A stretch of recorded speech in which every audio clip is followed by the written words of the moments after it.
Hi, everybody. Right now, everyone is talking about, and in some cases, raving about the brand new 2024 version of Nosferatu by Robert Eggers. And I hope you'll check out my review that I did just a little while ago, a few videos back, as I saw it. And some of you may notice, well, I thought that the new Eggers film was kind of more nice, beautiful cinematography style over substance. This version that I'm going to talk about right now from 1979, which is the second take on Nosferatu by Werner Herzog, is to me the ultimate version of the trilogy so far. I think there are three. I think there might even be one more, maybe four, of the Nosferatu story. This is right on par with the silent classic original, and in some ways better. Okay, so we're going to talk about this a little bit. This is a colored version, instead of it being black and white, this is updated, so to speak, for 1979. Okay, now Werner Herzog directed this version, and Werner Herzog was a really big fan of the original silent Nosferatu.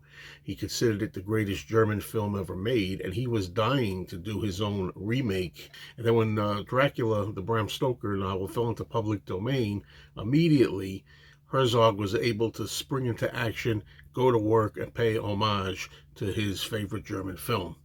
And his version is certainly a real treat. It's a feast for the eyes and the soul, and for the ears. And sometimes the music score is really kind of haunting. I love the sound of it. I love some of the vision that we get here, visuals. It's really a nice looking movie, just like Robert Eggers is a nice looking movie, which I'll refer to now and then. While the Robert Eggers version is what I'd call style with a little story and a little substance and bite to it, this one is also stylish. But this case, we're talking about, we have a story to go into, to get involved with, and has substance. There are two formats for this film to be watched in.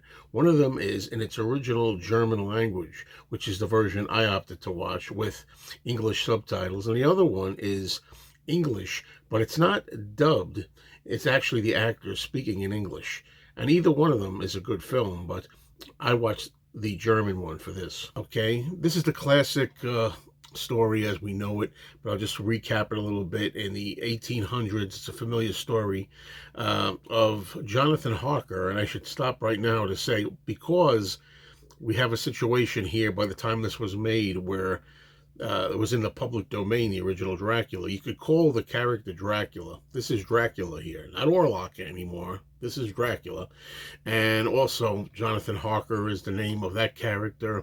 You have the character of Renfield, can be called Renfield, and the professor at Vampire Man, Van Helsing, can be called Van Helsing in this. So it has the original names like in the novel. So Jonathan Harker travels to Transylvania to Castle Dracula, wants to sell Count Dracula real estate.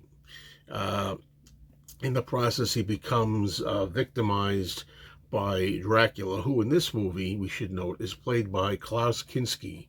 He does a phenomenal job, one of the best vampires ever in cinematic history.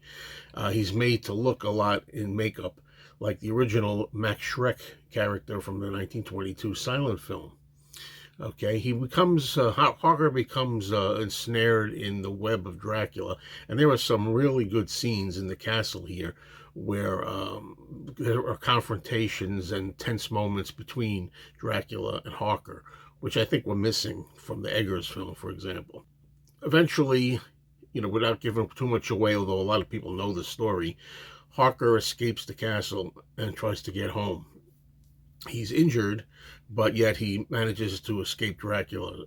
Okay, Dracula boards a ship and makes his way to Wismar. I don't know how to pronounce that exactly. Wismar, Germany. While he's there, there's a plague that manifests itself, although it's not really a plague, I don't believe. I think that's what people kind of think. They wrongly think that this vampirism that's going on, all this death that's starting to transpire across the country is really done by Dracula. Okay, there's some really, really good on-screen time. You get to see a lot of Klaus Kinski as Nosferatu. We call him Nosferatu. He's Dracula. Nosferatu really means the undead. Okay, this one being called Nosferatu the VAMPYRE is really the title that it's given. In German, it winds up being transferred to Nosferatu Phantom of the Night. All right, let's talk about the characters. I always like the character of Dracula in any Dracula movie to retain his creepiness factor and to be the villain of the story. Although I don't mind when they make him kind of sympathetic. In this movie, they do a good job of making Klaus Kinski's vampire very tragic. He's lonely. He's very old. And he really does not like his fate. It's a very unhappy existence for him. We get to feel that here, and that's an asset to his character and to the movie. But fortunately, we still get the creepy factor, and we still get the evil factor too. In addition to Klaus Kinski, I think Isabelle Adjani is phenomenally pretty as well as strong. She's a strong character and very wise. She plays Lucy Harker, the intended victim of Dracula. She takes matters into her own hands. I love her cleverness, this character. I love the way she finds out what's going on with Dracula and how she can possibly defeat him. And all of that is very, very good. The final scene, which, I don't really want to spoil it, but I think we all kind of know what's going to happen. Let's just say it is really handled very well. Near dawn, let's say. It's a very erotic scene, and I love the way the Isabelle Adjani version of Lucy Harker is able to ensnare the Count. I really love that. Now, as good as she is, the character of Van Helsing is one of the worst Van Helsings. This is where we get into an otherwise near great film. This is nearly great, full stars, 4 out of 4 for me, almost. But I give it 3.5 out of 4 stars because I had to shave a little bit off for a few reasons, as I'm going to talk about. First, we have, like I said, Van Helsing. He's one of the worst and dumbest Van Helsings here. He knows nothing. He does nothing. Has to be basically led by the nose by Lucy Harker.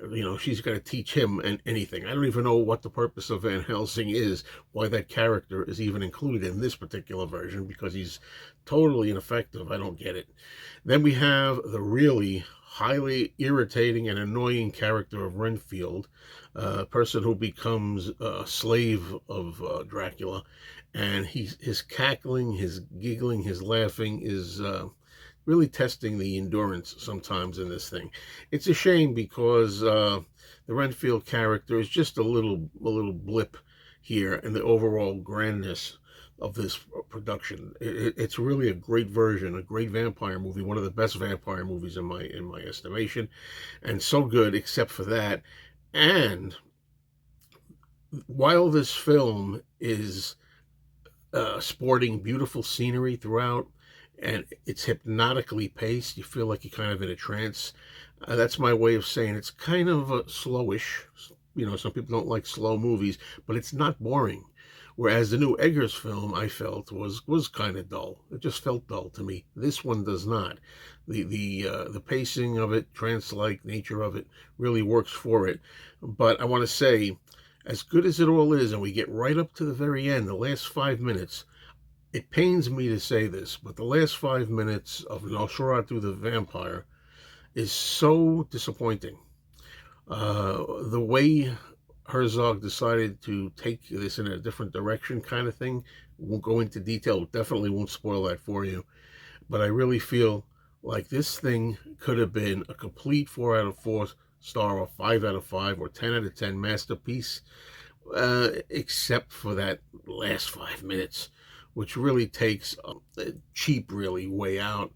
And I'd love to tell you what it is, but if you could chop off the very end of 5 minutes and leave it, let's just put it with the destruction of Dracula. We all know Dracula is going to be destroyed. If it would have ended there, oh, perfect. But I don't want that to deter anybody if you're interested at all by what I'm saying, because this is very well worth seeing. And I really, really like this movie a lot. Okay? So, there you go. There's my review of Nosferatu the Vampire. Thank you for watching.